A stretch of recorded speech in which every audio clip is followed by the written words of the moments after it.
Penguin Random House Audio presents Eleutheria by Allegra Hyde. Read for you by Gilli Messer. For my parents. That their jurisdiction shall reach only to men as men, and shall take care that justice, peace, and sobriety may be maintained among them, and that the flourishing state of the Republic may be by all just means promoted. Articles and Orders of the Company of Eleutherian Adventurers, 1647. The space between the idea of something and its reality is always wide and deep and dark. Jamaica Kincaid, 1991. My father had a theory for why people went to the ocean in the summer, spent their savings, their vacation days, to plant themselves on a patch of sand within sight of the water.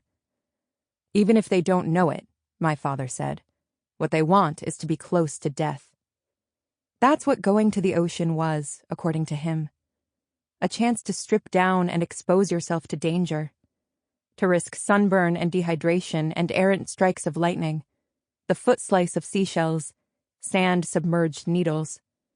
At the beach, you could wade out into waves that might pull you into a riptide or the jaws of a shark. Or even if you only dipped your toes in the water, you'd still know you were stepping into something so vast it could engulf you, swallow you whole. It's not that people want to die, said my father. It's just that when they go to the beach, a part of them knows, deep down, that they could. So afterward, when they return to their 3-hour commutes and their cubicles, they return with a secret sense of survival. They feel woken up, more alert. My mother snorted when she heard this. She, like my father and I, was crouched in the dark gut of our emergency bunker. Yet unfinished, but stocked with canned goods, blankets, a stack of semi-automatic rifles. We were practicing what to do in the event of an electromagnetic attack. Going to the beach, said my mother, won't save you when SHTF. My parents didn't think we needed the beach because, unlike the masses, we were already alert to the horrors and dangers of the modern world. Unlike the masses, we were already prepared. So, I didn't go to a beach until I was nearly 18, and then it was only a shabby artificial one near Logan Airport. I didn't go to a beach until after my parents couldn't survive themselves. And when I went with Sylvia, that felt different. Not like pressing in close to death, but already existing in an afterlife. Really, my father's theory didn't mean much to me until these last 8 months. The ones I've had to think through what happened on the island, what happened at Camp Hope. All this time, I've had to wonder what it was we were really doing. What it was I did. And now, of course, I have hardly any time at all. Maybe I should have been thinking of my father right from the beginning. Maybe I should have thought about where I was really going when I first careened over the archipelago in a turboprop gunshot from Florida. And those islands looked to be all beach. The Bahamas scattered along the turquoise lip of the Caribbean. Their coastlines sandbar swirled, coral dazed. The islands so low in the water they seemed poised to hold their breath. A little more sea level rise and they'd be washed away. Already their edges were eroding, ocean swells grabbing at coastal roads, at the underbellies of beach houses not yet leveled by hurricanes. The worst of the storms had turned whole resorts to matchsticks, their swimming pools gone green from neglect, pagodas engulfed by vegetation, hibiscus blooming in marbled bathrooms, quail doves shitting on embroidered towels. Another empire born and bowed. And yet when I looked down from the turboprop, pressed my face to its oval window, I felt only possibility. I felt more than alive. My whole life, I've run away from my parents' way of thinking. That's what I wish people understood.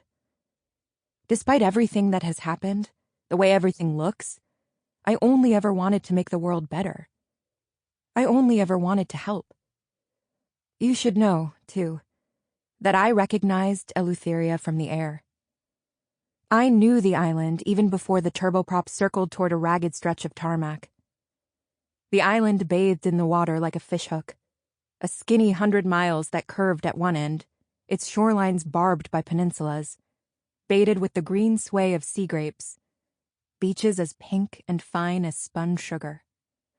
I felt Eleutheria catch my heart and pull. 1. My full name, is Willa Marks. There's nothing in the middle. My parents must have had their reasons for the omission, though I've always considered it a sign of honesty. A middle name can lurk in a person like a bomb, a secret identity poised to pop off. I'm simply me. What I'm trying to say is that I'm going to tell you the truth. I don't have time to tell you anything else. And it's important for you to hear the truth, because what has been said about Camp Hope, about me, is a shadow of what really happened. Let me start with the easy parts. I was 22 when I boarded a plane and flew to Eleutheria. I was drunk on ideas. I was so drunk, in fact, that when the turboprop shuddered into a nosedive, cabin lights flickering, pilot crackling over the intercom, my limbs remained limp. While the other passengers hunched in their seats, prayers on their lips, I kept my eyes open, savoring the rush of arrival, the jarring smack of it reverberating through me. The turboprop did not land elegantly, but it landed intact. Even so, had the plane crashed onto the island, I'd still have walked out of the wreckage, beatific. I'd been awake the length of a day, a night, and that had not yet become a problem.